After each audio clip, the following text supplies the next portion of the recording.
What's going on, y'all? Conscious One coming at you. I just want to say why Gig Black is better than Gig Red. Now, at first, I thought Gig Red was better, right? At first.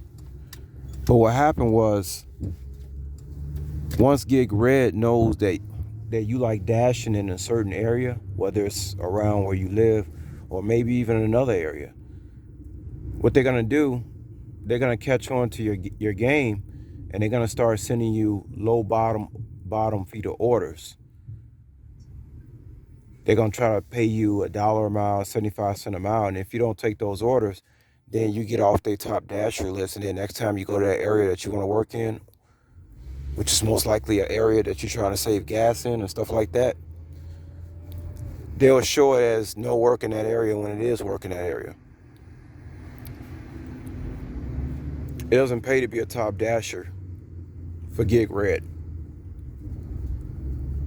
I was wondering what was going on because, see, the thing was, I guess I was a top dasher.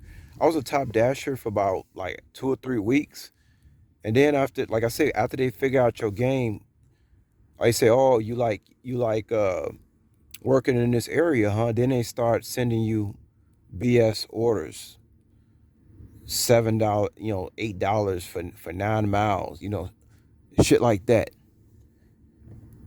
And then you're worried about being a top dasher, so then you take it, but you're actually losing every time you take something that's under, I would say, $1.75 a mile. You're losing. You're losing. You cannot sit there and keep taking orders until they give you a good order. Now you cannot bargain with them on that. They have to pay you at least $1.75 a mile. And this is why people out there are making it worse for other people, because they keep taking these low bottom feeder orders. And see, if the people didn't take no bottom feeder orders, then guess what? They would have to pay the drivers more money. They couldn't play these mind games. See, I still believe the power is in the people. They couldn't play these mind games if people would just stop taking BS. It kind of makes you think about the whole society too. You have to willingly be a slave in order to be enslaved. You have to allow it. You see what I'm saying? You have to actually allow it. Somebody likes being a slave. I don't know who these people is, but some of these people in this world, I guess, like being a slave. Whatever the percentage is, I don't know, but they like being slaves. So I hear some people say, "Oh, DoorDash or Gig Red sucks," and then some people say it's good. But the people who say it's good, it's only good for a little while. Then they start playing mind games with you again. You see, they make you compromise. They force you to compromise to do what they want you to do. That's what they do. Now with Gig Black, the only thing you have to worry about, is your satisfaction rate with Gig Black. That's it. And you can simply get your satisfaction rate by two ways. Either number one, work out of one restaurant that gets orders all day and all night long, and have a rapport with the employees that work there that can give you a thumbs up all the time. You got to pay to play. There are places I can go to get my Gig Black satisfaction rate up, because these guys, every time I see them, I can tip them $1, and my satisfaction rate will stay up. Meanwhile, I'll get platinum orders out of there all day long.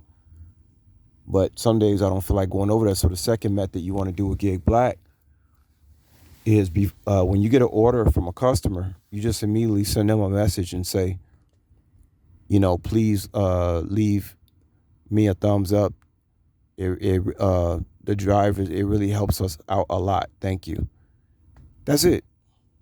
That's it. You just humble yourself by sending a simple message like that to Gig Black customers, and then most of the time they'll give you a thumbs up. You see what I'm saying? So that's how it works. Gig Red, they're gonna. Now I really see they are the ones. See, I thought it was Gig Black, but no, it's Gig Red. Gig Red is the one playing mind games. Or they might pay you good for a week, 2, maybe even 3 weeks. But then I'm telling you, they're gonna send you 2 or 3 weeks worth of BS. And if you don't, I'm telling you, if you don't take it, they're gonna take you off that top dasher list. And then you're going to find yourself driving all over the place just to compromise with them. It's really sick and sad what they do. But like I said, with Gig Black, you can deny orders all day long as you keep your satisfaction rate up. And you can do that by simply sending the customers a message before you deliver your food to remind them to give you a thumbs up. If you do that, you will get more thumbs up than any knucklehead giving you a thumbs down. Thing about Gig Black though, most people, they don't think about giving the drivers a thumbs up. They just don't, because they just don't. But if you do something they don't like, then they know how to leave you a thumbs down. But again, you can negate that by just sending them a message before you deliver these people food. Please leave me a thumbs up. The drivers really appreciate it. Thank you. And most of the time they will. Or you can go to a place that you're gonna get orders in all day long, non-stop, which I do know places like that here in New York City. Lately I just been wanting to stay by the crib, that's what I just been wanting to do lately. And, they will the store, you got a good rapport with the people who work there. They'll help you get your satisfaction rate up. So that's the only thing you gotta worry about with Gig Black. But Gig Red, now I see what's really going on. I have about 7,500 deliveries, guys. So you can trust me what I'm saying. Now, Gig Red is the one that's playing mind games. All right. So I just want to say that. All right, I'm out, y'all. Peace.